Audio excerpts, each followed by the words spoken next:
سلام جانم هستی. همیشه لبخند بزنی، همیشه خوش باشیم.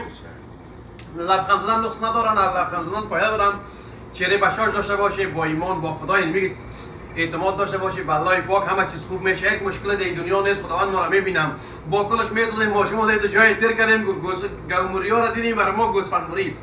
افغانستان فهمید دوستای عزیزم، شو امروز داریم 26 جون است. خدا را شکر پیش عمران جان آمدیم، یا فرید جان، فراد جان، دوستای ما، آقا صاحب اندیوالا، کلگی فهیم جانشان، کل رفیقا دوستا اینجا آمدن.